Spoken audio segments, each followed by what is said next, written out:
जय जिनेन्द्र। मैं प्रेमलता मेहता पेरम्बूर चेन्नई से ड्रेस कोड मिशन में आप सबका तहे दिल से स्वागत एवं अभिनंदन करती हूँ।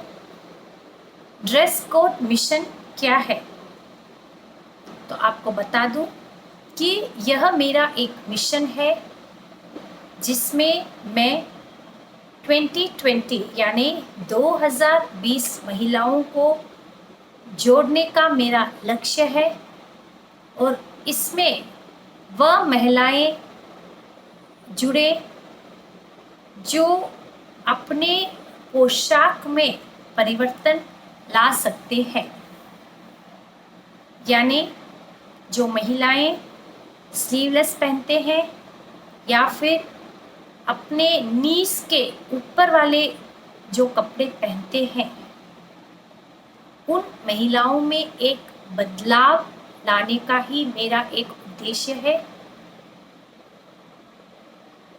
एक समय था कि महिलाएं घर में भी घूंघट थी और बाहर भी घूंघट में रहती थी। फिर एक समय आया कि घर में घूंघट था और बाहर बिना घूंघट रहती थी। फिर एक समय आया कि वह घर में बिना घूंघट साड़ी पहनती थी, सर ढकती थी, और जब बाहर जाते हैं आप क्या मैं क्या, हम ड्रेसों में रहते हैं। फिर कुछ ऐसा समय भी आया कि घरों में भी ड्रेस पहनना चालू हो गया। कई घरों में हम देखते हैं, अपार्टमेंट्स में, फ्लैट्स में जो भी रहते हैं ज़्यादातर ड्रेसों में, चूड़ीदार्स में रहते हैं। और वही महिलाएं जब बाहर जाते हैं तो जीन्स टी शर्ट पहनने लग गए। अब एक समय आया कि घरों में भी जीन्स टी शर्ट पहनने लग गए हैं और जब बाहर जाते हैं तो स्लीवलेस, स्ट्रैपलेस, मिडीज, मिनीस, मैक्सिस, शॉर्ट्स आदि पहनने लग गए हैं। क्या आपको नहीं लगता है कि इस परिवर्तन से आने वाले समय में महिलाएं जो कि घरों में भी पहनने लग जाएंगे, ऐसा कोई दावा नहीं दे सकता है कि वो नहीं पहनेंगे, क्योंकि जो बाहर घूमने जाते थे इंडिया में या फॉरेन कंट्रीज़ में, तो हम ड्रेसेस पहनना बेहतर समझते हैं। फिर ड्रेसेस से कन्वर्ट होके मिडीज, मैक्सीज, शॉर्ट्स पहनने लग गए हैं। यानी जो कपड़े हम बाहर पहनते थे, हमारी नेक्स्ट जनरेशन उसे घरों में पहनने लग गई है। तो आज की महिलाएं, जो कि मैं बोल सकती हूँ 10 to 20%, सभी नहीं पहनते हैं, 10 to 20% महिलाएं आज मिडीज, शॉर्ट्स आदि पहन रहे हैं जब वो बाहर घूमने जा रहे हैं। तो हमारी नेक्स्ट जनरेशन अब क्या करेगी, वो घरों में भी पहनने लग जाएगी, क्योंकि हमारे माता पिता जो बाहर पहनते थे, जैसे कि वह बाहर घूंघट नहीं निकालते थे, ठीक है, सर ढक लेते थे, अब हम वो कर रहे हैं अपने घरों में। अब हम अगर बाहर जाके ऐसे कपड़े पहनेंगे तो हमारी नेक्स्ट जनरेशन नेचुरल है कि वो ऐसे कपड़े घरों में पहनने लग जाएंगे, क्योंकि उनको ऐसे कुछ लगेगा नहीं, उसमें कुछ उनको ऑकवर्ड ही नहीं लगेगा, क्योंकि वो अपनी माताओं को ऐसा ही देख रहे हैं कि वो बाहर ऐसे पहन रहे हैं, तो उनको पहनने में कोई संकोच नहीं होगा।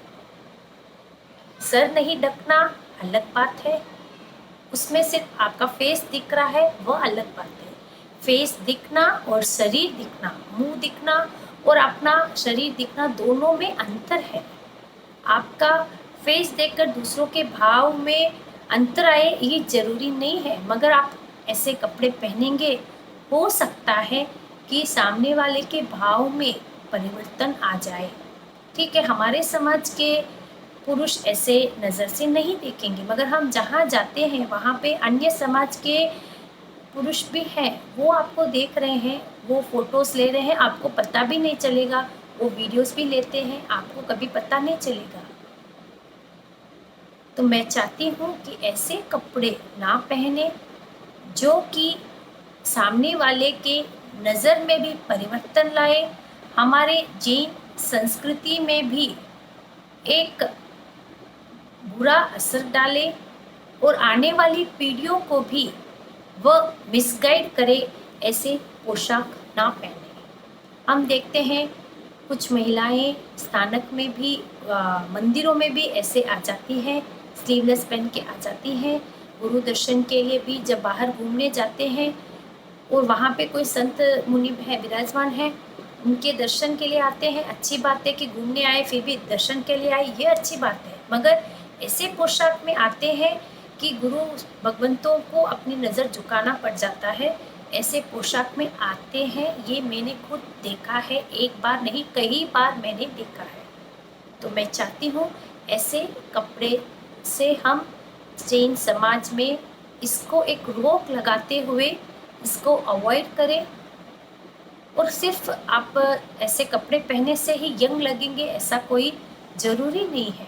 आप साड़ी में भी अच्छी दिख सकते हैं, चूड़ीदार में भी अच्छी दिख सकते हैं।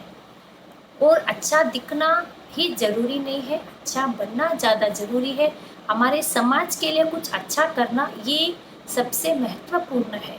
तो मैं चाहती हूँ कि जो भी जिसको भी लगे कि हाँ हम इसे अब रोक लगाना ज़रूरी है, तो आप इस मिशन में ज्वाइन करके अपना नाम रजिस्टर करें कि हाँ मैं पहनती थी, आगे से नहीं पहनूंगी, कम से कम 1 साल तक ना तो खरीदूंगी ना पहनूंगी। और अपनी बच्चियों को भी ऐसे कपड़ों से दूर रखूंगी, अपनी बेटी बहुओं को भी ऐसे कपड़े ना पहने इसका मैं ध्यान रखूंगी, क्योंकि आने वाली पीढ़ी को संभालना बहुत मुश्किल हो जाएगा अगर ऐसा ही आप आगे से आगे अपने कपड़े को जितना जितना आप कपड़ों को छोटा करते जाएंगे उतने उतने हमारे समाज में विकृतियाँ बढ़ेगी। तो मैं चाहती हूँ हमारे समाज को उत्थान की ओर लेके जाना है, पतन की ओर नहीं लेके जाना है, यही मेरा उद्देश्य है।